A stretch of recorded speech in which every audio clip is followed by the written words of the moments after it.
안녕하세요. 미스터리 수사국에 오신 것을 환영합니다. 2025년 3월 12일 한 살인범이 카메라 앞에서 입가에 조롱하는 미소를 띠며 말했습니다. No sé cuál es el temor de que yo en su momento pueda obtener la libertad. Si ellos están conscientes que mi delito no es asesinato, mi delito es homicidio en estado de emoción violenta. 말하는 여성은 마리아 페르난다 보니아로 과테말라에서 명문가문 출신의 24살 비행기 조종사입니다. 그녀가 언급한 피해자는 바로 그녀의 21살 절친 멜리사 팔라시오스입니다. 불쌍한 멜리사는 절친 마리아와 경호원의 유인에 의해 외진 지역으로 끌려가 목이 졸려 죽고 둘에 의해 생매장 당했습니다. 이는 과테말라를 충격에 빠뜨린 끔찍한 사건이었는데 이 사건보다 더 경악스러운 것은 범인 마리아의 이후 행태였습니다. 마리아는 피해자의 가족을 돕겠다며 헬리콥터를 타고 시신을 찾겠다고 거짓으로 말하면서 이미 친구의 시체를 방치한 상태였습니다.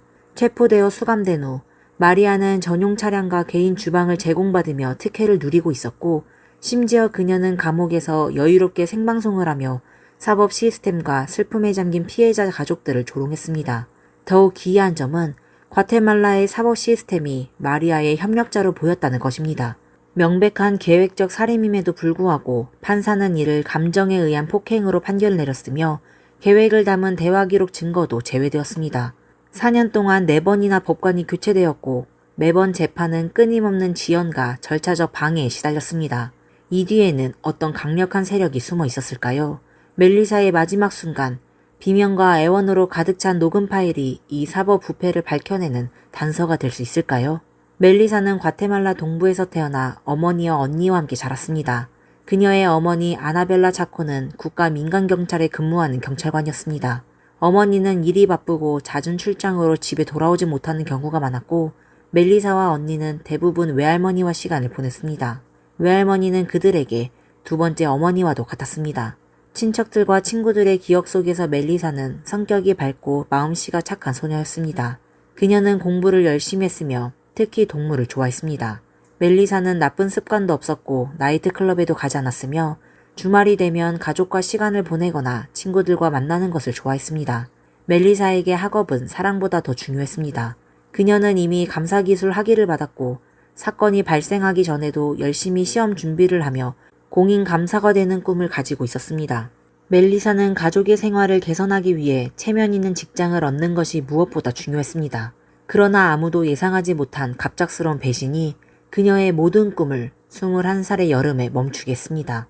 2021년 7월 4일 아주 평범한 일요일 멜리사는 일하는 엄마에게 전화를 걸어 친구가 생일이라 함께 점심을 먹으러 가겠다고 말했습니다. 엄마는 알겠지만 한 가지 조건이 있어. 멜리사가 혼자 대중교통을 타는 게 걱정되니 누군가와 함께 가야 해. 점심 후에는 데리러 오라고 해. 라고 했습니다.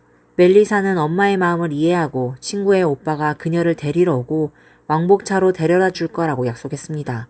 오후 1시 14분 멜리사는 초록색 원피스에 흰 운동화를 신고 선물을 들고 집을 떠났습니다. 오후 2시 30분경 그녀는 점심에 함께할 친구에게 음성 메시지를 보내며 나 지금 가고 있어. 그런데 다른 사람과 함께 가고 있는데 차 바퀴가 터져서 늦을 것 같아 라고 했습니다. 이 음성에서 그녀의 목소리는 매우 평범하고 어떤 두려움도 느껴지지 않았습니다. 오후 5시 엄마는 멜리사에게 전화를 걸어 파티가 어떻게 되었는지 언제 집에 돌아올지 궁금했습니다. 그러나 멜리사는 전화를 받지 않았고 전화는 바로 음성 사서함으로 전환되었습니다. 엄마는 급히 점심을 주최한 집에 연락을 했고 그쪽 또한 당황했습니다. 왜냐하면 멜리사는 전혀 나타나지 않았기 때문입니다. 엄마는 즉시 상황이 이상하다는 것을 깨달았습니다. 이는 전혀 멜리사의 행동 방식이 아니었습니다. 멜리사는 만약 파티에 참석할 수 없다면 적어도 전화나 메시지로 알려줄 것이고 갑자기 연락이 끊기는 일은 있을 수가 없었습니다. 경찰인 엄마는 점점 불안해져서 딸의 실종 사건을 신고하기 위해 경찰서로 향했습니다. 그녀는 알르에르타 이사벨 클라우디나 시스템을 작동시켜 줄 것을 요청했습니다. 이 시스템은 과테말라에서 실종된 여성을 찾기 위한 긴급 경고 시스템으로 그 설립 배경에는 2명의 젊은 여성이 실종된 후 가족들이 경찰에 신고했지만 48시간을 기다린 후에야 사건을 접수할 수 있다는 말에 실망하여 최적 구조 시간이 지나가 버린 비극이 있었습니다. 이 때문에 멜리사 실종 사건에 대해서는 당국이 신속히 반응하여 바로 수색 작업을 시작했고 가족과 친구들은 초조하게 기다렸습니다. 대로와 골목을 샅샅이 수색했지만 24시간도 채 지나지 않아 가장 끔찍한 악몽이 현실이 되었습니다. 2021년 7월 5일 아침 마을 주민들이 숲속에서 불쏘시개를 주우며 우연히 한 젊은 여성의 시신을 발견했습니다. 멜리사의 가족들은 즉시 현장으로 달려갔고 그들은 피해자가 멜리사가 아니기만을 바랬습니다. 그러나 담요로 덮인 시체를 보고 그 아래에 보이는 흰 운동화와 초록색 원피스를 보고 어머니는 이미 그것이 자신의 딸이라는 것을 확인했습니다. 부검 보고서에도 피해자가 실종된 멜리사임이 확정됐습니다. 보고서에 따르면 멜리사는 목이 졸려 사망했으며 사망 원인은 심각한 두개골 외상으로 범인은 그녀에게 강한 증오를 품고 돌로 그녀를 잔인하게 처참하게 죽였다고 밝혀졌습니다. 경찰은 멜리사의 휴대폰에서 사건 당일 멜리사가 마리아라는 여성과 만날 예정이었다는 정보를 발견했습니다. 마리아는 멜리사의 동창으로 현재 비행기 조종사로 일하고 있으며 항상 호세 루이스 마로킨이라는 경호원과 함께 다녔습니다. 사건 당일 현장의 CCTV 영상을 통해 마리아와 경호원 호세가 멜리사를 차로 데려갔다는 사실이 확인되었습니다. 이 차는 한 외진 풀밭을 지나갔고 이곳은 나중에 멜리사 시신이 발견된 장소이기도 하며 멜리사가 친구에게 차 바퀴가 터졌다고 말한 그 장소였습니다. 수사관들은 멜리사가 이곳으로 속아 끌려가 잔인하게 살해되었으며 범인은 마리아와 그녀의 경호원 호세라고 결론지었습니다. 이 결론은 멜리사 가족들에게 천둥처럼 충격적인 일이었습니다. 멜리사 가족들의 기억에 따르면 마리아는 멜리사의 동창이었고 두 사람은 매우 친한 관계였습니다. 멜리사가 실종된 후 가족은 멜리사의 친구들에게 연락하여 단서를 찾으려 했고 그 중에는 마리아도 포함되어 있었습니다. 당시 마리아는 전화해서 차분히 말하길 그녀는 멜리사와 1년 넘게 연락을 하지 않았다고 했습니다. 하지만 전화를 끊은 지 얼마 지나지 않아 마리아는 다시 전화를 걸어 마치 안타까운 척하며 멜리사에 대한 새로운 소식이 있는지 물었습니다. 그녀는 비행기 조종사로서 필요하면 헬리콥터를 타고 하늘에서 멜리사를 찾는 것도 도와줄 수 있다고 했습니다. 2021년 8월 25일 2달 가까이 도망쳤던 마리아와 경호원 호세는 결국 체포되었습니다. 마리아는 도망친 이유에 대해 완벽한 설명을 했습니다. 그녀는 자신이 비행기 조종사라서 비행기로 여기저기 여행하는 것이 일상적인 일이라 도망친 것이 아니라는 주장을 했습니다. 2021년 9월 9일 이 두 사람은 살인죄로 정식 기소되었습니다. 그러나 멜리사의 가족이 정의가 올 것이라고 생각한 순간 과테말라의 사법 시스템은 그들에게 강한 충격을 안겨주었습니다. 2021년 12월 주심 판사는 모든 사람을 놀라게 하는 판결을 내렸습니다. 그녀는 범인의 기소를 다시 조정하여 마리아의 죄를 살인죄에서 감정적 폭행으로 변경했습니다. 이 말은 원래 25년에서 50년형의 징역형에 처해질 수 있었던 마리아가 2년에서 8년의 짧은 형량을 받을 수 있다는 의미였고 경호원 호세는 살인 공모 혐의에서 은닉 혐의로 바뀌었으며 형량 역시 크게 줄어들었습니다. 그뿐만 아니라 이 판사는 경찰이 복원한 두 사람이 살인을 계획하는 대화 내용도 중요한 증거로 채택할 수 없다고 발표했습니다. 해당 메시지들에서 마리아는 매우 명확하게 나는 그녀를 손으로 죽여야겠어 라고 경호원 호세에게 말했고 호세는 그녀를 데려와 우리가 죽일게 라고 답했습니다.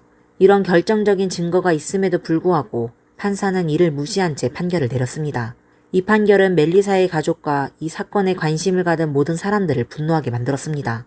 사람들은 법원 앞에 모여 분노의 시위를 벌였고 법관에게 해명을 요구하며 현장에서 소란이 일어났습니다.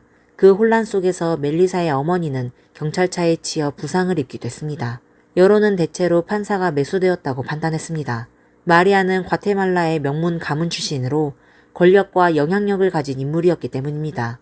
거대한 여론의 압박 속에서 2022년 1월 과테말라 최고법원은 해당 판사의 사법 면책 특권을 취소하고 이 사건에서의 불법 판결에 대해 조사를 시작하기로 결정했습니다.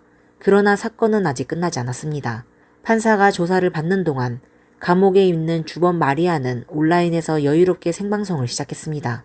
마리아는 음료수를 손에 들고 웃으며 피해자의 가족을 조롱하며 자신은 곧 풀려날 것이라고 자랑했습니다.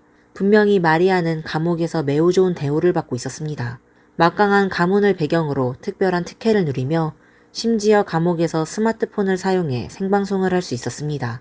전 세계적으로 몇 명의 죄수들이 이런 일을 할 수 있을까요? 이후의 사법 절차는 마치 희극처럼 보였고 사건은 새로운 법관에게 넘어갔습니다. 그 법관은 마리아의 죄를 다시 살인죄로 변경했지만 이후의 재판은 전혀 진행되지 않았습니다. 2023년과 24년, 사건은 사실상 2년 동안 아무런 진전이 없었습니다. 사법 시스템의 지연과 불공정함에 맞서 멜리사의 가족들은 결코 포기하지 않았습니다. 2024년 5월, 그들은 멜리사를 위한 정의를 위해 시위를 조직하고 손에 피켓을 들고 과테말라 시내를 행진하며 사건에 대한 방해와 지역 사법기관의 부패를 비판했습니다. 그들은 사건을 최고 법원으로 이관해 줄 것을 강력히 요구했습니다. 멜리사의 동창 친구들, 심지어 모르는 사람들까지 시위에 동참했습니다. 그들은 최고법원 앞에서 부패한 사법 시스템의 압박을 가하기 위해 행동으로 나섰습니다. 대중의 힘은 강력했습니다. 결국 2025년 6월 그들의 투쟁은 응답을 받았고 최고법원은 사건을 공식적으로 수리하기로 결정했으며 마리아와 경호원 호세는 수도의 교도소로 이송되었습니다. 2025년 9월 2일 새로 임명된 판사는 중요한 판결을 내렸습니다.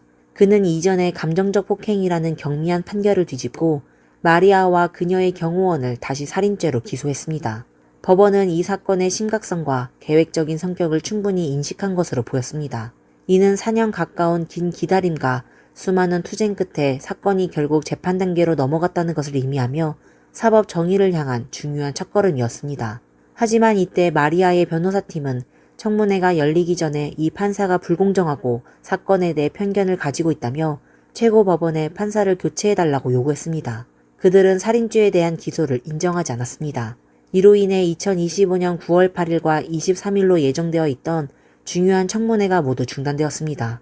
그러나 이번에는 이전처럼 시간을 끌기 위한 전략이 통하지 않았습니다.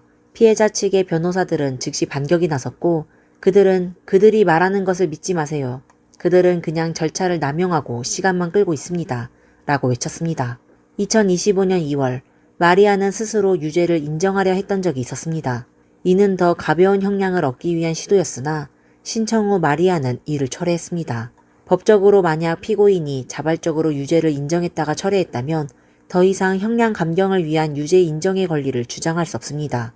이번에 피고 측이 제기한 항소는 법적으로 근거가 없으며 사실상 법의 허점을 이용해 사건을 지연시키려는 시도였습니다. 최고법원은 피고 측의 주장에 대해 비논리적이라고 판단하며 2025년 9월 23일 법원은 마리아의 항소를 기각하고 사건을 계속 심리하겠다고 발표했습니다. 사법 절차는 계속해서 난관에 부딪혔고 마리아의 범행 동기는 여전히 이 사건에서 가장 큰 미스터리로 남아 있었습니다. 그때 사건 현장에 한 녹음 파일이 유출되었는데 녹음에서 피해자 멜리사는 두려움에 떨며 비참하게 비명을 지르며 울부짖었고 마리아에게 간절히 호소하고 있었습니다. 마리아는 멜리사에게 핸드폰 비밀번호를 요구하며 동성애자와 알리타라는 여성을 언급했습니다. 마지막으로 마리아는 경호원에게 그녀를 죽여라 라고 말한 뒤 무겁게 내려치는 소리가 들렸습니다. 녹음에서 언급된 동성애자는 마리아의 살인 동기와 관련이 있을 가능성이 큽니다. 사람들은 마리아와 멜리사 사이에 한때 연애 관계가 있었을 가능성이 있다고 추측하고 있습니다. 멜리사가 더 이상 관계를 계속하고 싶지 않아서 이별을 고했지만 마리아는 깊은 사랑을 했고 그 분노로 멜리사를 살해한 것이라는 의견도 있습니다. 또 다른 설은 마리아가 실제로 녹음에서 언급된 또 다른 여성인 알리타와 연애 중에 있고 멜리사가 마리아의 성적 취향을 친구들에게 말해버려서 이로 인해 살해당했다는 주장도 있습니다. 그러나 녹음에서 언급된 알리타는 아직 나타나지 않았고 경찰에 진술한 적도 없으며 심지어 그녀가 이미 해외로 떠났다는 소문도 있습니다. 멜리사의 어머니는 지금도 알리타가 나와서 진실을 밝혀주기를 바라고 있습니다. 2025년 10월 8일 최고법원은 마리아와 호세가 계속해서 살인죄로 재판을 받을 것이라고 확정했습니다. 이제는 증거를 준비하고 재판 일정을 잡아야 할 차례입니다. 범인은 법의 허점을 이용해 시간을 끌려고 했지만 성공하지 못했으며 이는 피해자 가족들에겐 큰 승리입니다. 멜리사의 가족은 범인이 마땅한 처벌을 받기 위해 4년 동안 열심히 노력해왔고 이번에는 마리아가 정의를 피할 수 있을지 그녀의 배경에 있는 세력이 그녀를 계속해서 방어할 수 있을지에 대한 궁금증이 남습니다. 오늘의 이야기는 여기까지입니다. 여러분은 이 사건에 대해 어떤 의견을 가지고 계신가요? 마리아가 결국 마땅한 처벌을 받을 것이라고 생각하시나요? 댓글로 여러분의 의견을 남겨주세요. 여러분의 응원에 진심으로 감사드리며 다음 시간에 다시 찾아뵙겠습니다. 감사합니다. 2024년 2월 29일 무려 3년 동안 지속된 사건이 마침내 결말을 맞이했습니다. 코네티컷주 검찰관 존 도일 주니어의 공개 성명에 따르면 케빈의 목숨을 앗아간 혐의를 받고 있는 친시엔의 1급 계획적 상해 혐의에 대해 유죄를 인정했습니다. 양측 간의 합의에 따라 그는 최대 35년의 징역형에 처해질 예정입니다. 그러나 최종 선고는 4월 25일에 있을 공식 재판에서 확정될 것입니다. 친시엔 판과 케빈 장, 이 두 사람은 한때 중국인 커뮤니티에서 큰 화제를 불러일으켰습니다. 백인 여성을 차지하기 위해 MIT의 우수 학생이 다른 예일대의 우수 학생을 살해한 이 사건은 충격을 안겨주었습니다. 친시에는 체포된 후 기이한 미소를 지으며 주목을 받았습니다. 당시 친시에는 미국 동부의 한겨울 추운 날씨 속에서 무려 300km 이상을 운전해와 단지 자신이 좋아하는 여성을 사귀게 된 또 다른 우수한 청년을 제거하려 했습니다. 두 사람은 이전에 한 번도 만난 적이 없었으며 케빈을 죽이게 된 이유는 단지 그가 자신이 좋아하는 사람과 사귀고 있었기 때문이었습니다. 안녕하세요. 여기는 미스터리 수사국입니다. 이제 이야기를 함께 살펴보겠습니다. 2021년 2월 6일 오후 8시 30분 미국 코네티컷주 뉴헤이븐의 이스트록에서 사건이 발생했습니다. 이 지역은 예일대학교와 가까워 많은 학생과 교수들이 거주하는 조용하고 평화로운 커뮤니티로 알려져 있습니다. 그러나 그러한 장소에서 거대한 폭발음이 들려왔습니다. 호기심을 느낀 사람들이 창문으로 내다보니 한 SUV 차량이 경찰서에서 토요타 프리우스를 뒤에서 들이받아 8m나 날려버린 광경이 보였습니다. 충격의 강도는 토요타의 뒷 범퍼가 완전히 떨어질 정도였습니다. 갑작스러운 교통사고를 당한 토요타 운전자는 급히 차에서 내려 자동차의 피해 상황을 확인하려 했습니다. 하지만 SUV 운전자는 차 안에서 2번 연속으로 그의 얼굴을 향해 총을 발사했습니다. 그 후 운전자는 차에서 내려 땅에 쓰러져 경련을 일으키고 있는 남자를 확인한 후 몇 마디 말을 건넸습니다. 그리고 나서 그는 다시 일어서서 총을 다 쓸 때까지 5발을 연속으로 발사한 후 차에 돌아가 현장을 떠났습니다. 이 끔찍한 살인사건을 목격한 이웃들은 서둘러 경찰에 신고했습니다. 경찰과 구조대가 현장에 도착했을 때 총격을 당한 남자는 이미 심장박동과 호흡이 멈춘 상태였습니다. 피해자의 신분증에는 그가 케빈, 중국어 이름은 장카이원이며 예일대학교의 대학원생이었습니다. 사건이 발생했을 때 그의 25번째 생일까지는 채 10일도 남지 않은 상태였습니다. 이웃의 진술에 따르면 경찰은 처음에 이 사건을 교통사고로 인한 총격 사건으로 간주했습니다. 그러나 현장에 남겨진 타이어 자국을 조사한 결과 케빈의 차는 사건 발생 전까지는 안정된 저속주행 상태였고 가해자가 갑자기 뒤에서 가속하여 충돌한 것으로 드러났습니다. 게다가 충돌 전에 가해자는 이미 2블록이나 케빈을 뒤쫓고 있었으며 이는 명백히 계획된 범행이었음을 시사했습니다. 목격자는 또 다른 세부사항을 제공했습니다. 범인이 빠르게 차를 몰고 도주할 때 번호판이 바람에 뒤집혀졌다고 했습니다. 그 과정에서 희미하게나마 아래에 또 다른 번호판이 있는 것을 목격했는데 이는 경찰의 추적을 피하기 위해 가짜 번호판을 사용했을 가능성이 있음을 시사합니다. 이처럼 치밀하게 계획된 범행에 더해 피해자가 총격을 당한 부위 대부분이 머리와 가슴에 집중된 점은 마치 처형 방식을 연상시킵니다.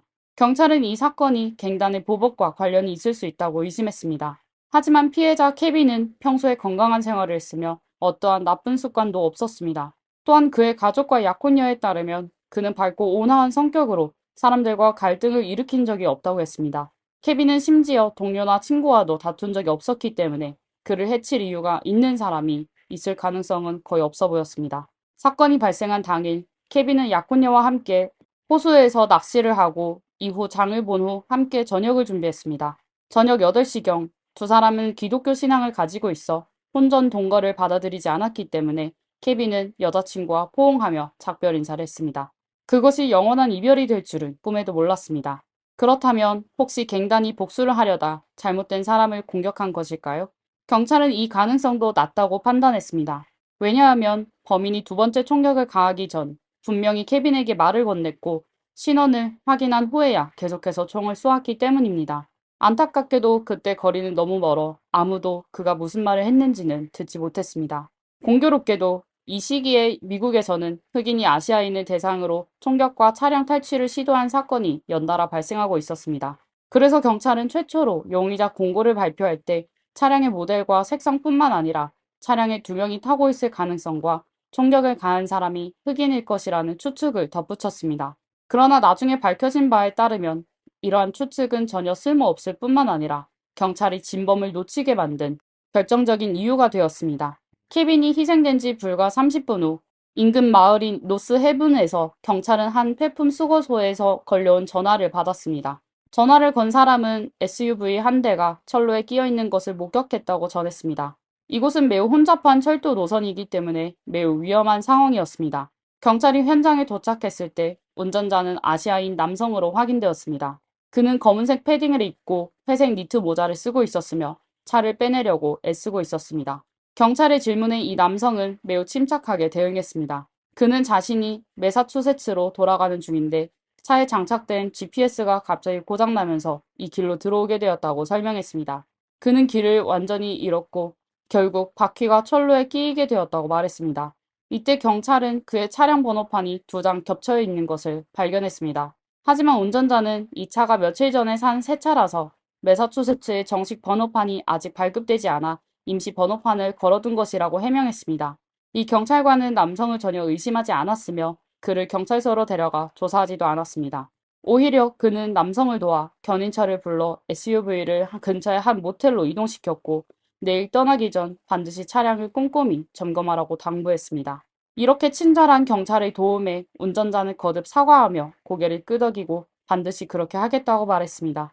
하지만 다음날 아침 모텔 옆에 있는 한 식당 직원이 주차장에 있는 대형 쓰레기통에서 무거운 비닐봉지를 발견했습니다. 봉지를 열어보니 그 안에는 소형 총기 7개의 탄창 그리고 여러 상자에 가득한 미개봉 탄약이 들어있었습니다. 놀란 직원은 급히 경찰에 신고했습니다. 신고를 받고 출동한 경찰관은 다름 아닌 전날 밤 그 경찰이었습니다. 그는 비닐봉지 안에 있는 한 물건을 보며 기시감을 느꼈습니다. 그것은 바로 어젯밤 그 운전자가 쓰고 있던 회색 니트 모자였습니다. 경찰은 즉시 옆에 있는 모텔로 가서 확인했습니다. 프론트 데스크 직원은 전날 밤에 분명히 아시아인 남성이 투숙했지만 체크아웃하는 모습을 보지 못했다고 말했습니다. 경찰관이 그 남성의 방을 수색했을 때 방 안의 물건들이 전혀 사용되지 않은 것을 발견했습니다. 이는 그가 단지 위장하기 위해 머문 것임을 시사했습니다. 그리고 SUV는 여전히 주차장에 있었습니다. 낮에 충분한 빛 아래에서 경찰은 차량 앞쪽에 명백한 충돌 자국이 있음을 확인했습니다. 게다가 차량의 앞좌석에는 붉은 자국이 약간 묻어 있었습니다. 경찰은 자국을 조사한 결과 이 SUV의 앞부분 손상과 케빈 차량의 후방이 움푹 들어간 부분이 완벽하게 일치한다는 것을 알아냈습니다.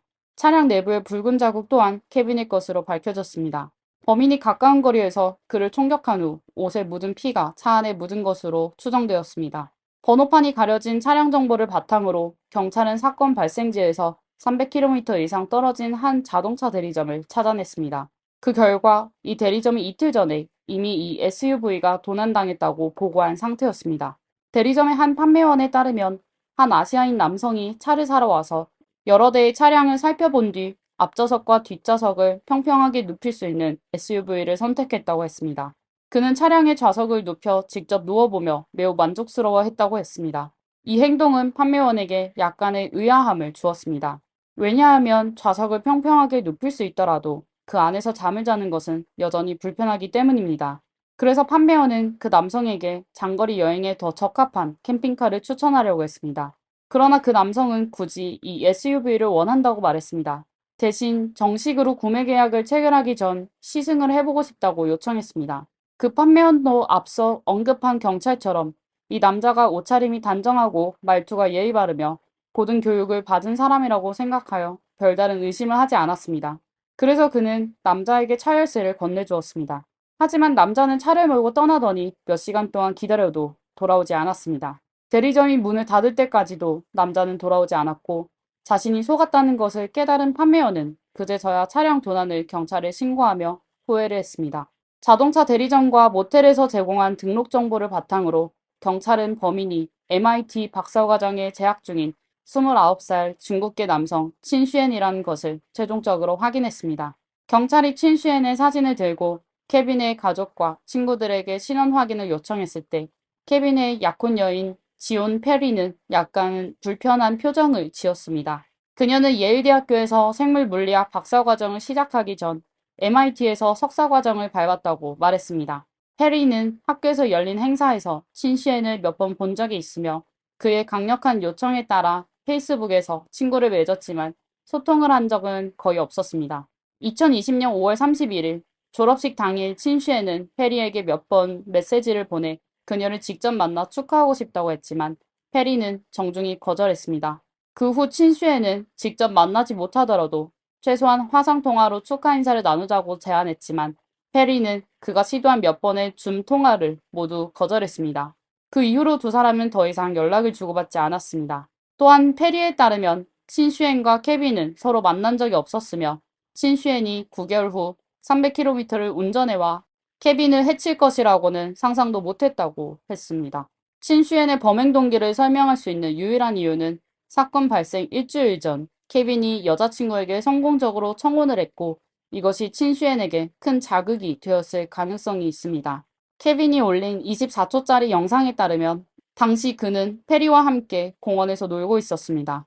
아름다운 작은 폭포 근처에 다다랐을 때 케빈은 준비해둔 반지를 꺼내 무릎을 꿇고 여자친구에게 로맨틱한 청혼을 했습니다. 갑작스러운 놀라움에 감동한 그녀는 승낙하며 거의 말을 잇지 못했습니다. 영상은 두 사람이 달콤한 포옹을 나누는 모습으로 끝났습니다.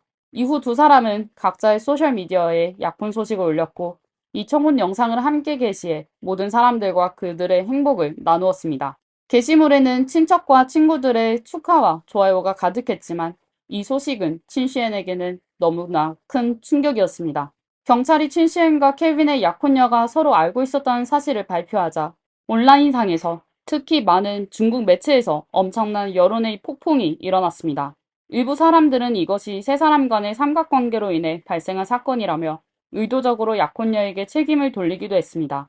그녀가 고의로 두 남자를 동시에 유혹하여 두 명의 뛰어난 중국계 젊은이들 사이에 증오를 불러일으켰고 결국 살인사건으로 이어졌다고 주장하는 것입니다. 심지어 악의적인 사람들은 MIT 박사가 백인 여성을 위해 예일대학교 석사를 살해했다는 주제로 수천자에 달하는 이야기를 지어내어 많은 사람들의 관심을 끌기도 했습니다. 하지만 인터넷을 아무리 뒤져봐도 페리와 친슈엔이 함께 찍힌 유일한 사진은 2020년 3월에 학교에서 열린 모금 행사에서 촬영된 것입니다.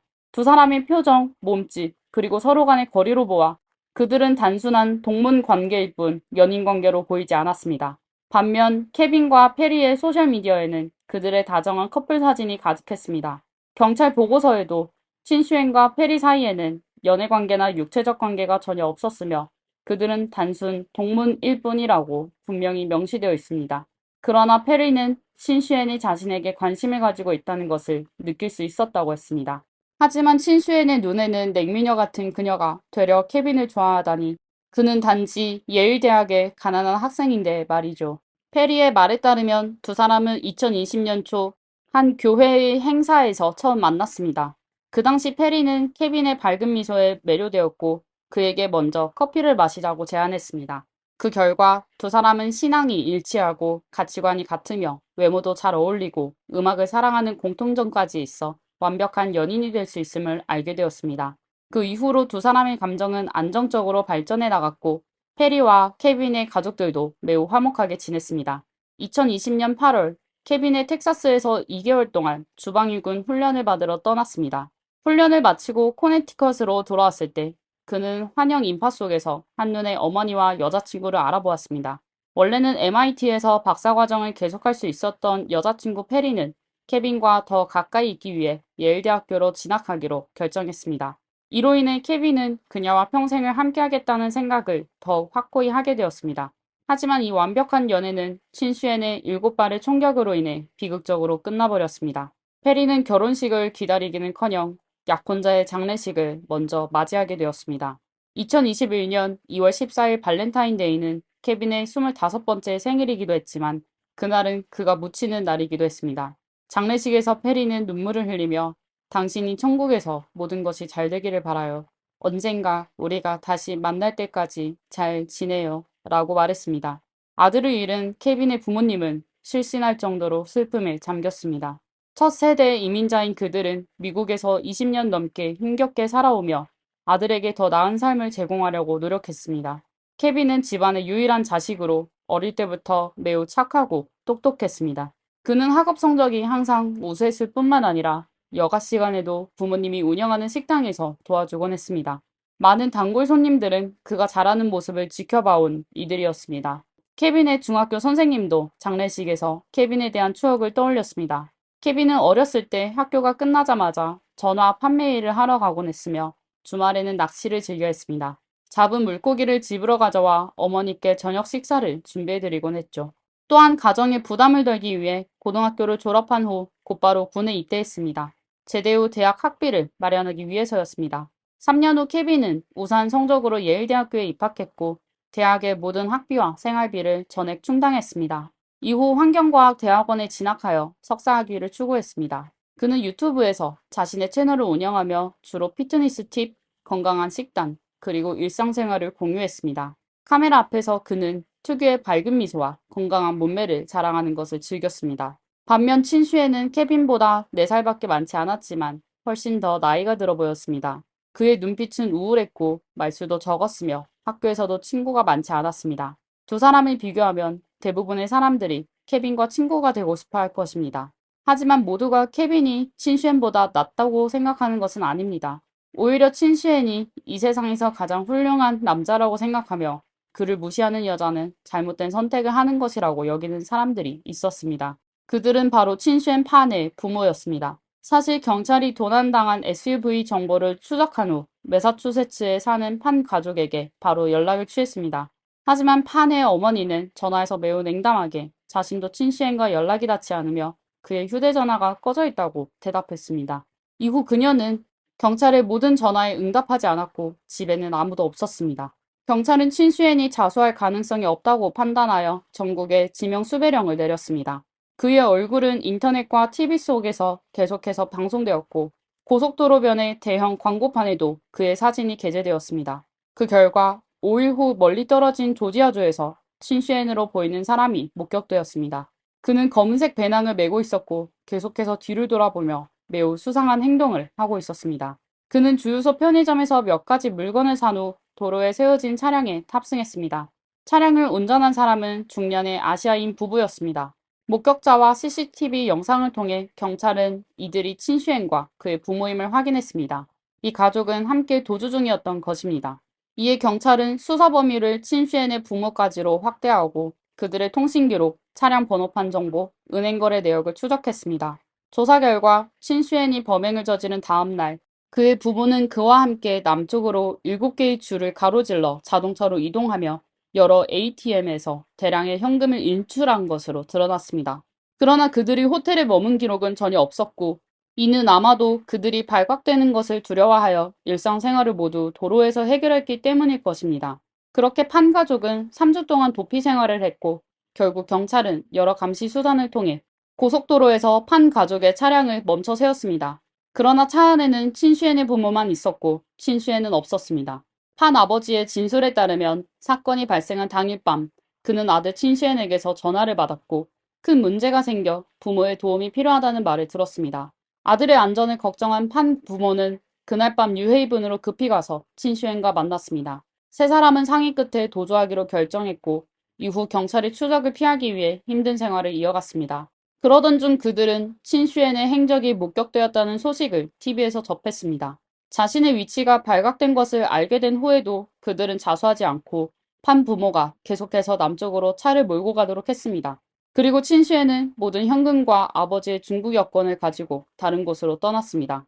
판 부모는 체포된 후 그들이 헤어진 구체적인 장소와 시간을 밝히기를 거부하여 경찰이 더 이상의 수사를 진행할 수 없게 만들었습니다. 경찰은 친슈엔이 아버지의 여권을 가지고 있다는 사실에 불안감을 느꼈습니다. 혹시 그는 아버지의 신분을 가장해 중국으로 도망가려는 것일까요? 게다가 그가 마지막으로 목격된 장소는 미국 국경에서 약 300km 밖에 떨어지지 않았기 때문에 멕시코로 도피할 가능성도 배제할 수 없었습니다. 이에 2021년 4월 8일 사건 발생 약 2달 후 FBI는 친슈엔에 대해 국제적 수배령을 내렸습니다. 하지만 실제로 이때 친슈엔은 이미 차이 헨리라는 가명을 사용하여 엘라베마주에 숨어 있었습니다.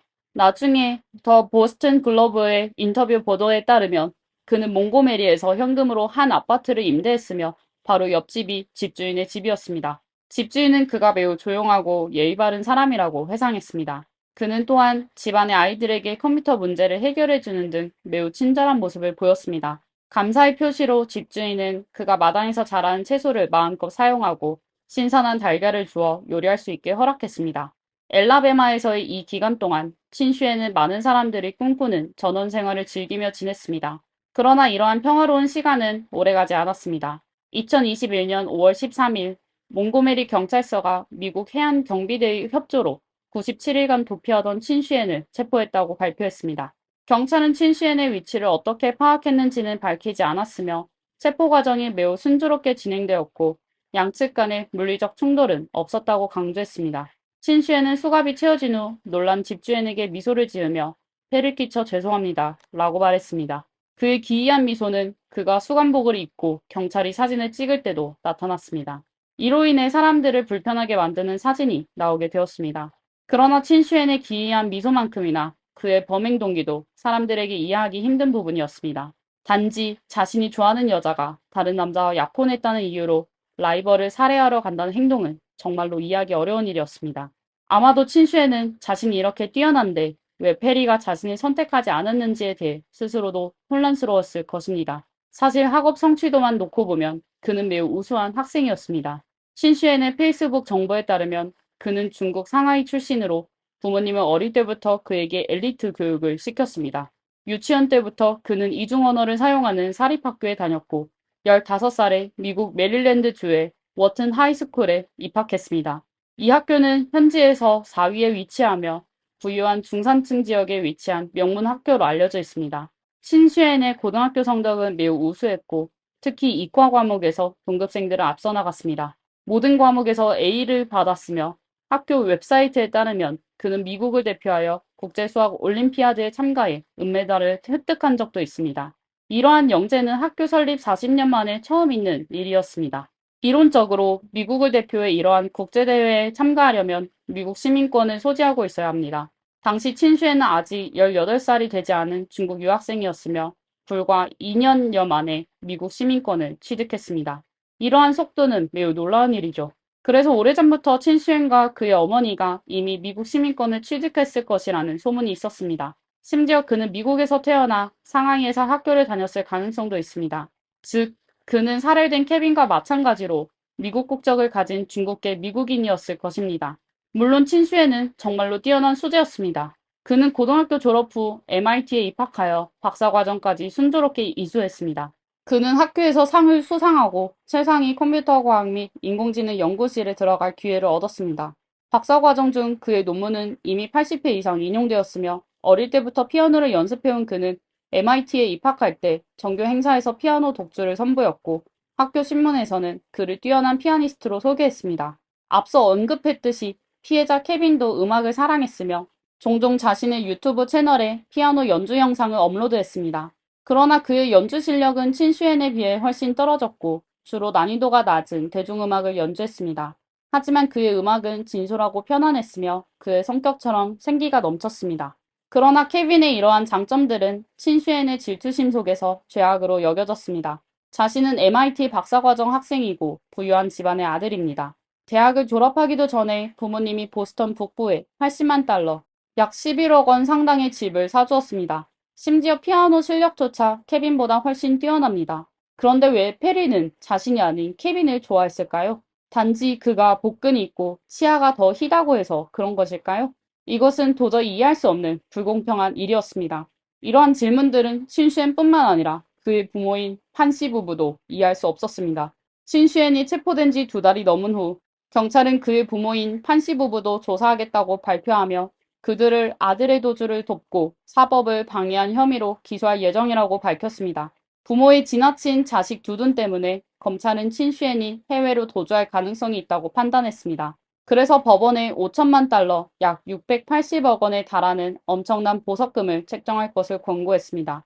나중에 법원이 보석금을 2천만 달러, 약 270억 원으로 낮추긴 했지만 이는 여전히 코네티컷 역사상 가장 높은 보석금 기록이 되었습니다. 보석금이 이렇게 높게 책정된 이유는 친슈엔이 도주할 가능성이 높다는 법원의 판단뿐만 아니라 판 가문이 매우 부유하다고 여겨졌기 때문입니다. 미국 금융범죄조사관이 제공한 보고서에 따르면 판씨 부부는 2014년부터 2020년까지 매년 중국에서 거액의 자금을 그들의 계좌로 송금받았으며 예금액은 이미 수백만 달러에 이르렀습니다. 그들은 아들에게 현금으로 집을 사주었고 매사추세츠주에 두 채의 호화저택을 소유하고 있었습니다.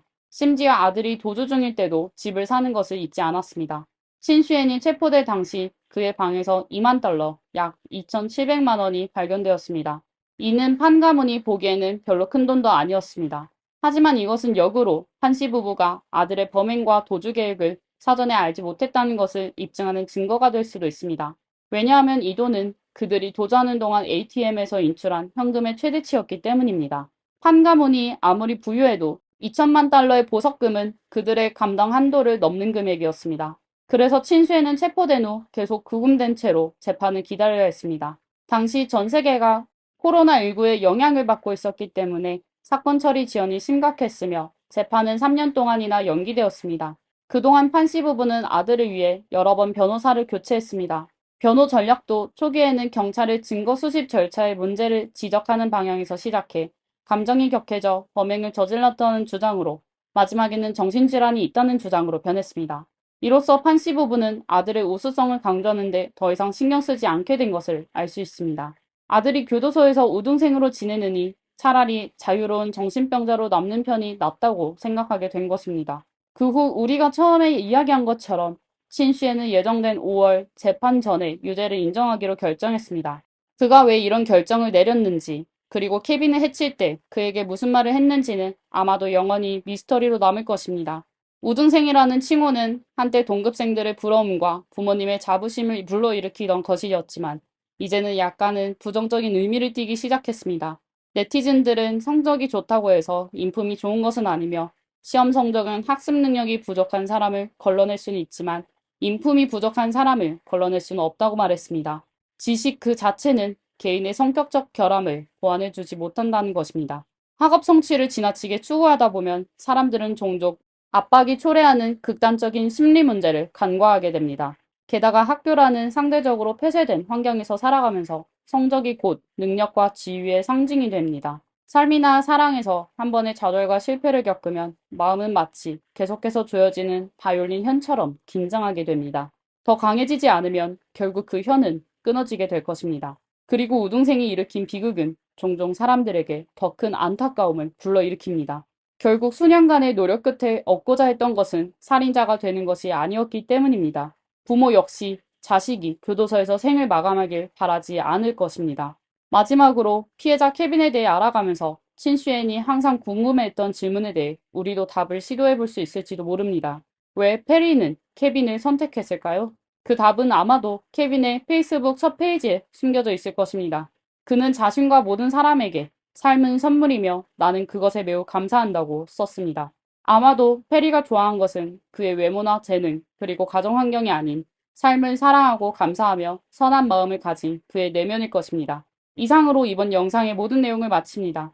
여러분은 친슈엔이 결국 어떤 판결을 받을 것이라고 생각하시나요? 그의 부모도 처벌을 받아야 한다고 생각하시나요? 댓글로 여러분의 의견을 남겨주세요. 영상을 좋아하신다면 좋아요와 구독을 잊지 마세요. 다음 영상에서 다시 뵙겠습니다. 그녀는 희망찬 미래를 꿈꾸던 18살의 여고생이었지만 하룻밤 사이에 참변을 당했습니다. 경찰은 곧 수상한 백인 남성을 유력한 용의자로 지목했지만 광범위한 조사에도 불구하고 그 남자를 찾아내지 못했습니다. 피해자의 가장 친한 친구는 소셜미디어에 글을 올려 그녀를 애타게 찾았습니다. 그러다 2년 뒤 소셜미디어에 올라온 한 장의 셀카 사진이 범인을 검거하는 결정적인 단서가 되었습니다. 사건의 진실은 바로 그 셀카 사진에 숨겨져 있었습니다. 도대체 어떻게 된 것일까요? 안녕하세요. 미스터리 수사국입니다. 오늘 저희와 함께 2015년으로 시간을 되돌려 사건을 확인해 봅시다. 사스카툰은 캐나다 서스케처원주 중남부에 있는 서스케처원주에서 가장 큰 도시이자 역사가 짧은 젊은 도시입니다. 도시 이름은 현지에서 자라는 베리인 아말란치의 알리폴리아 사스카툰 베리에서 유래했습니다. 도시는 사스케처원 강 옆에 있어 넓은 초원과 아름다운 자연을 자랑하여 프레리의 파리라고도 불렸습니다. 오늘 우리가 이야기할 사건이 바로 이곳에서 일어났습니다. 브리트니 가고르는 당시 18살로 고3이었습니다. 그녀는 1996년 8월 31일 캐나다 사스카툰의 한 평범한 가정에서 태어났지만 부모님은 브리트니가 어릴 때 이혼하고 각자 새로운 가정을 꾸렸습니다. 부모님의 이혼은 어린 브리트니에게 큰 상처를 남겼지만 시간이 흘러 그녀는 친동생 외에도 3명의 여동생을 얻게 되었고 맏언니로서 동생들에게 좋은 본보기가 되어야 한다는 책임감을 느끼며 밝게 자랐습니다. 브리트니는 어릴 적부터 활발하고 밝은 성격으로 모험을 좋아했습니다. 특히 스키, 캠핑, 보트 타기 등 야외 활동에 큰 흥미를 느꼈고 가족들과 함께 다양한 야외 활동을 즐겼습니다. 주위 친구들과 하구에게도 인기가 많았던 브리트니는 16살 때부터 학업과 더불어 2가지 아르바이트를 했습니다. 그녀는 이미 정해놓은 인생 목표를 이루기 위해 돈을 모으고 있었던 것입니다. 그녀는 대학교에 진학하면 호텔 경영학을 전공하고 이 분야에서 성공을 거두는 꿈을 꾸었습니다. 그러나 운명은 그녀에게 장난을 친 듯 대학교 문턱을 넘기 직전에 끔찍한 비극이 그녀의 아름다운 꿈을 산산이 부셔버렸습니다. 2015년 3월 25일 평범한 수요일 아침 사스카툰 남쪽 교회의 쓰레기 매립장 근처를 산책하던 한 주민은 놀라운 장면을 보게 됐는데 멀리서 한 여성이 풀밭에 쓰러져 있었습니다. 그는 이런 황량한 곳에 누가 누워있을지 의아해하며 조심스럽게 다가갔습니다. 여성은 꼼짝도 하지 않고 누워 있었고 숨을 쉬는 것 같지 않아 깜짝 놀라게 된 주민은 바로 경찰에 신고하고 경찰은 현장에 급히 출동했습니다. 검사 결과 풀밭에 누워있던 여성은 이미 숨진 게 맞았습니다. 법의학팀이 현장을 꼼꼼히 조사한 결과 몇 가지 단서를 발견했습니다. 여성은 신발을 신지 않고 맨발이었고 검은색 가죽 재킷에 모자에는 붉은 흔적이 남아 있었습니다. 그녀가 착용하고 있던 손목시계는 깨져 있었고 근처에는 진한 파란색 가죽 벨트가 발견되어 있었습니다. 불행하게도 지갑이나 신분증을 찾지 못했고 실종 신고도 접수되지 않아 경찰은 피해자의 신원을 확인하는데 어려움을 겪었습니다. 하지만 현장에서 발견된 증거들로 볼 때 사건은 분명 누군가가 저지른 형사사건이고 범인은 매우 교활하게 쓰레기 매립장 근처에 피해자를 버려 단서를 인멸하려고 했던 것 같습니다. 경찰은 여성이 입고 있던 옷과 등에 새겨진 문신을 대중에게 공개하여 시민들의 적극적인 제보를 요청했습니다. 소식이 공개된 후 한 여성이 초조한 마음으로 경찰서로 전화를 걸었습니다. 그녀는 울음을 터뜨리며 경찰에게 그 사자 문신이 자신에게도 똑같이 있다며 피해자가 자신의 가장 친한 친구인 브리트니 가르골이라고 말했습니다. 추후 경찰은 브리트니의 가족을 통해 피해자의 신원을 확인했고 그녀가 바로 18살의 브리트니임을 확인했습니다. 사건이 알려지자 주변 사람들은 불안에 휩싸였습니다. 특히 브리트니의 가족들은 브리트니가 항상 친절하고 착했으며 누구와도 사이좋게 지냈고 원한을 살 만한 일도 없어 누가 그녀에게 해를 입혔을지 이해할 수 없어 했습니다. 브리트니의 가장 친한 친구이자 경찰에 전화를 걸었던 셰이앤 로즈 안토와는 이에 중요한 단서를 제공했습니다. 셰이앤은 브리트니보다 3살 위였고 두 사람은 오랜 친구로 어디를 가든 함께 다니며 마치 떨어질 수 없는 자매처럼 친했습니다. 셰이앤은 경찰에게 사건 당일인 3월 24일 브리트니가 낮에는 아무 일 없이 차에 기름을 넣고 휴식을 취했고 저녁에는 바로가 술을 마시며 즐겼다고 했습니다. 셰이앤과 브리트니는 먼저 맨체스터 브루 펍이라는 곳에서 맥주를 마셨고 이후 차를 타고 가족 모임에 참석했습니다. 그리고 뿐만 아니라 그녀들은 마지막으로 콜로니얼 펍 앤 그릴이라는 곳에서 술을 마셨습니다. 3곳을 연달아 돌며 술을 마신 두 사람은 모두 많이 취했고 정신 상태가 몽롱했습니다. 셰이앤은 콜로니얼 펍 앤 그릴에서 어떤 백인 남성이 브리트니와 여러 번 건배를 나누며 친하게 지내는 모습이 흐릿하게 기억난다고 했습니다. 새벽 4시 셰이앤은 집으로 돌아가려고 했지만 아직 만족하지 못한 브리트니는 새로 만난 백인 남성과 함께 자리를 떴습니다. 브리트니는 떠나면서 실수로 셰이앤의 휴대폰을 들고 가 셰이앤은 브리트니와 연락할 수 없게 되었습니다. 집으로 돌아온 셰이앤은 브리트니와 연락이 닿지 않자 컴퓨터로 페이스북에 어디야 연락이 안 돼. 무사히 집에 도착했기를 사랑해 라는 글을 올렸습니다. 그 글이 공개 설정으로 되어 있어 누구든 쉽게 확인할 수 있었습니다. 또한 셰이앤의 삼촌도 셰이앤이 아침에 자신의 집에 왔다는 사실을 확인해 주었습니다. 경찰은 나중에 브리트니의 차량을 찾았고 차 안에서 셰이앤의 휴대폰을 발견했습니다. 휴대폰 위치 정보를 통해 새벽 4시 30분에 휴대폰이 술집 근처의 맥도날드에 있었던 것을 확인했습니다. 경찰은 셰이앤의 말이 사실이라고 판단하여 그녀가 말한 백인 남성을 강력한 용의자로 지목하게 되었습니다. 경찰은 그날 밤 콜로니얼 펍에 있었던 손님들과 직원들을 찾아 사건을 조사하기 시작했습니다. 하지만 이상하게도 모든 사람들은 브리트니와 함께 떠난 백인 남성에 대해 기억이 없다고 했습니다. 손님들은 취해서 기억이 가물가물했을 수도 있지만 바 직원들도 같은 말을 하니 아주 의심스러웠습니다. 더욱 이상한 것은 현장의 CCTV에도 그 의문의 백인 남성이 나타나지 않았다는 사실입니다. 이에 수사관들은 난감함에 빠지게 되었을 때 법의학 부서의 검사 결과가 나왔습니다. 브리트니는 목이 조여 질식으로 숨지게 된 것이고 범행 도구는 그녀 옆에 있던 벨트였습니다. 그녀 목에 남은 흔적은 벨트의 독특한 짜임새와 완벽하게 일치했습니다. 미스터리한 백인 남성을 찾기 위한 여러 차례 조사를 진행한 뒤 경찰은 그 백인 남성은 애초에 존재하지 않았고 셰이엔이 거짓말을 한 게 아닌지 의심하게 되었습니다. 셰이엔 로즈 완토아는 1993년 세스케처원의 평범한 가정에서 태어났지만 그녀의 어린 시절은 순탄하지 못했습니다. 세스케처원 지역은 당시 황량하고 낙후된 곳이었고 높은 실업률로 인해 많은 사람들이 술과 마약에 의존하며 힘든 삶을 살았습니다. 셰이엔의 부모도 그러한 환경에 영향을 받았는데 셰이엔이 어렸을 때 어머니가 세상을 떠났고 아버지는 그녀를 제대로 돌보지 못했습니다. 결국 셰이엔은 위탁 가정으로 보내졌는데 그곳에서도 학대를 당하고 몹쓸 집까지 당하게 되었습니다. 이러한 불행한 가정 환경과 성장 과정은 셰이엔을 문제아로 만들었습니다. 그녀는 12살 때부터 잦은 범죄를 저지르며 경찰서 단골이 되었고 19살이 되기까지 무려 54건의 범죄 기록을 쌓았습니다.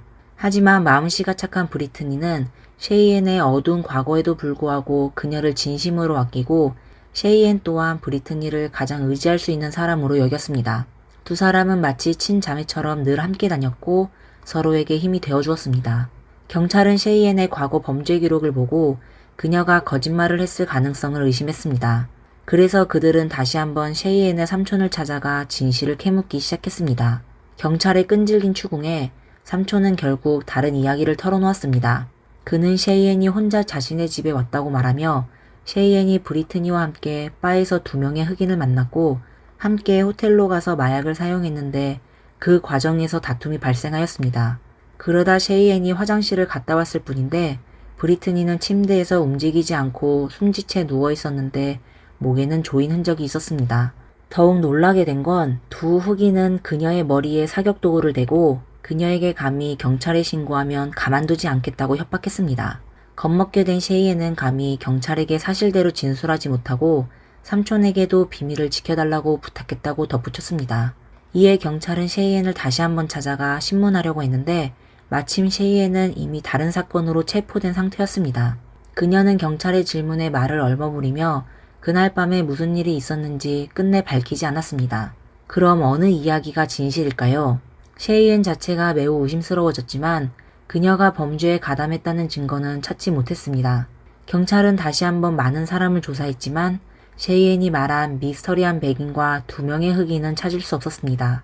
증거가 부족하고 용의자를 찾지 못하여 사건 수사는 미궁 속으로 빠지게 되었습니다. 더 이상 조사할 만한 것이 없었고 피해자와 시민들에게도 설명할 길이 없었습니다. 이러한 답답한 상황 속에서 브리트니의 많은 친구들은 경찰에 실망하게 되어 그들은 스스로 탐정이 되어 조사를 시작했습니다. 특히 셰이엔과 브리트니의 페이스북 계정을 집중적으로 조사했고 놀라운 발견을 하게 되었습니다. 브리트니와 셰이엔이 함께 찍은 사진이 한 장 있었는데 브리트니가 세상을 떠나기 몇 시간 전에 올린 사진이었습니다. 9월 10일 로즈라는 이름의 사람이 긴 댓글을 남겼습니다. 이름이 셰이엔과 알파벳 하나 차이라 사람들은 셰이엔이 댓글을 남긴 것으로 추측했습니다. 댓글 내용은 별로 중요하지 않았습니다. 그저 브리트니를 추모하는 글이었습니다. 하지만 중요한 것은 이 사진이 친구들 사이에서 퍼져나간 겁니다. 그러다 한 세심한 경찰이 그 사진을 보며 놀라운 사실을 발견했습니다. 사진 왼쪽 아래 셰이엔 허리춤의 벨트 일부가 찍혀 있었는데 독특한 짜임새의 파란색 벨트였습니다. 경찰이 범죄 현장에서 벨트를 발견했다는 사실을 기억하시나요? 사진 속 셰이엔이 착용한 벨트와 현장에서 발견된 벨트는 완벽하게 일치했습니다.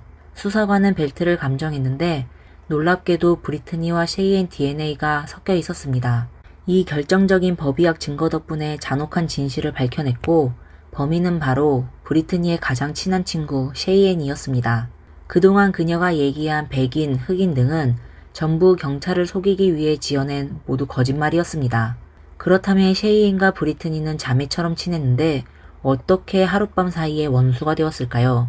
게다가 목격자도 증인도 없어 범행 동기는 더욱 미궁 속에 빠져 있었습니다. 셰이엔은 아무것도 말하려 하지 않아 그녀를 유죄 판결하기는 어려워졌고 명확한 용의자가 있는 상황에서도 사건은 다시 막다른 골목에 갇혔습니다. 시간은 흘러 2017년 3월이 되었습니다. 브리트니가 숨진 지 벌써 2년이 되던 해에 한 중요 인물이 갑자기 브리트니의 가족을 찾아왔습니다. 그는 셰이엔의 또 다른 친구였던 제터였습니다. 지난 2년 동안 그는 마음속으로 아주 큰 비밀을 숨기고 있어 매우 괴로웠다고 말했습니다. 처음 그는 자신과 상관없는 일이라고 생각하며 잊으려고 했지만 결국 양심의 가책을 견디지 못해 비밀을 밝히기로 결심했습니다. 제터는 브리트니가 참변을 당한 날인 2015년 3월 25일에 셰이엔이 차량을 운전하여 자신의 집에 왔다고 말했습니다. 당시 셰이엔은 만취 상태였고 친구인 브리트니와 심한 말다툼을 하다 결국 몸싸움으로 번졌다고 털어놓았습니다. 셰이엔은 점점 더 흥분하며 이야기했고 결국 본인이 브리트니를 실수로 목을 졸라 질식시켰다고 말했습니다. 그러면서 셰이엔은 제터에게 창밖을 가리켰는데 브리트니의 머리가 창문에 기대어 움직이지 않았습니다. 제터는 그 광경을 보고 겁에 질려 셰이엔을 쫓아냈습니다. 당시 그는 브리트니가 이미 숨졌다는 사실을 깨닫지 못했습니다. 나중에 사건이 공개되자 그는 셰이엔을 찾아가 그날 그녀가 했던 말이 무슨 뜻인지 물었습니다. 하지만 셰이엔은 그날 술을 너무 많이 마셔 기억이 나지 않는다고 말했습니다. 제터는 진지한 표정의 셰이엔을 보고 그녀를 믿기로 하고 그 비밀을 아무에게도 말하지 않았습니다. 하지만 시간이 흐르면서 그는 점점 더 괴로워졌고 결국 양심의 가책을 견딜 수 없었습니다. 경찰은 이 중요한 단서를 얻고 매우 기뻤습니다. 그들은 완벽한 증거 체인을 애써 찾고 있었는데 제터의 등장은 결정적인 빈틈을 메꿔주었습니다. 경찰은 셰이엔을 공식적으로 체포하고 2급 상해 혐의와 피해자를 유기한 혐의로 기소했습니다. 처음 셰이엔은 범죄를 부인했지만 경찰이 모든 증거를 제시하자 더 이상 처벌을 피할 수 없다는 것을 깨달은 그녀는 결국 자백했습니다. 셰이엔은 자신의 기억이 흐릿하다고 말하며 술을 마신 탓인지 그날 밤 브리트니와 심한 다툼을 벌인 것만 기억난다고 말했습니다. 그리고 브리트니가 자신의 휴대폰을 빼앗자 두 사람은 몸싸움을 벌였다고 했습니다. 그녀는 또 그 이후에 정확히 어떤 일이 있었는지 기억나지 않았지만 브리트니를 실수로 다치게 한 것은 자신이라고 인정했습니다. 법정에서 검사 로빈 리터는 2년간 이어진 수사 결과를 판사에게 설명했습니다. 검찰은 초기에 셰이엔에게 속아 잘못된 방향으로 수사를 진행했지만 결국 페이스북 사진에서 사건의 돌파구를 찾았습니다. 그 벨트는 브리트니의 목을 조였고 경찰은 셰이엔을 범인으로 주목할 수 있었습니다.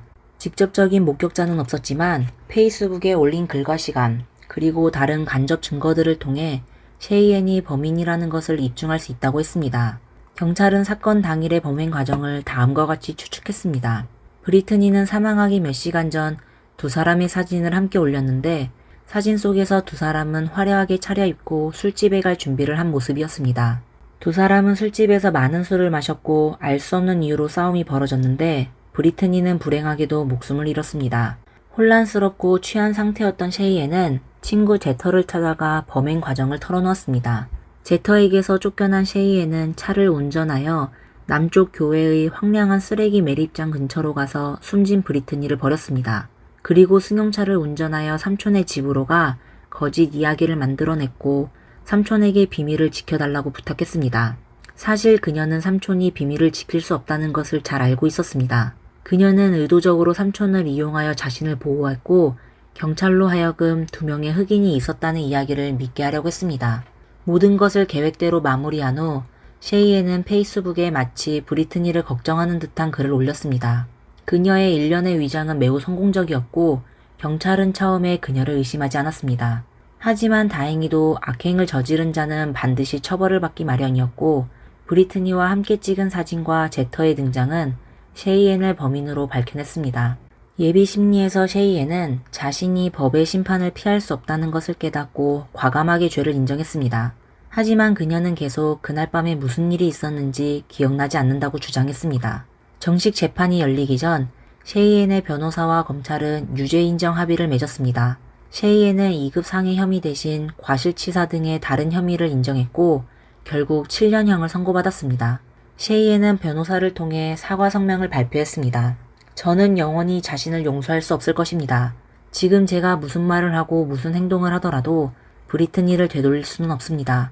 정말 죄송합니다. 이 모든 일은 일어나지 말았어야 했습니다. 브리트니의 가족들은 그녀의 가벼운 형량에 대해 화를 내지 않고 받아들이기로 했습니다. 그들은 아무리 무거운 형량이라도 브리트니를 되살릴 수 없다는 것을 알고 있었습니다.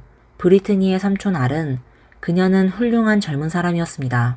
이런 비극이 일어나서는 안 되었죠. 우리는 매일 그녀를 그리워하고 있습니다. 라고 말했습니다. 그녀의 아버지 에버렛은 딸이 아무런 이유 없이 세상을 떠났다는 사실에 너무 가슴이 아프고 슬픕니다. 그녀의 인생은 시작하기 전에 갑자기 끝이 났고 제 삶도 완전히 바뀌게 되었습니다. 그녀가 너무나 그립습니다. 라고 말했습니다. 그녀의 계모 크리스티는 브리트니의 여동생이 앞으로 큰 죄책감과 슬픔에 시달릴 것입니다. 브리트니가 세상을 떠날 때 여동생은 겨우 5살이었고 기억력이 좋지 않았기 때문에 앞으로 언니를 잊어버릴 수도 있을 것입니다. 라고 말했습니다. 셰이엔은 감옥에 들어간 후 감옥 측은 그녀에게 마약 중독, 알코올 중독, 그리고 다른 문제들을 치료하기 위한 다양한 프로그램에 참여하게 했습니다. 그녀가 출소한 후 정상적인 건강한 사람이 되어 다른 사람들에게 위협이 되지 않도록 하기 위함이었습니다. 7년이라는 형기는 그리 길지 않아 곧 그녀는 세상으로 돌아갈 것입니다.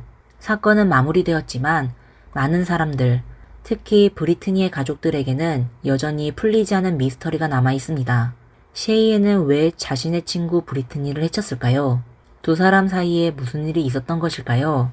셰이엔은 기억이 나지 않는다고 주장하고 있지만 그녀가 일부러 밝히고 싶지 않아서 그럴 가능성도 있습니다.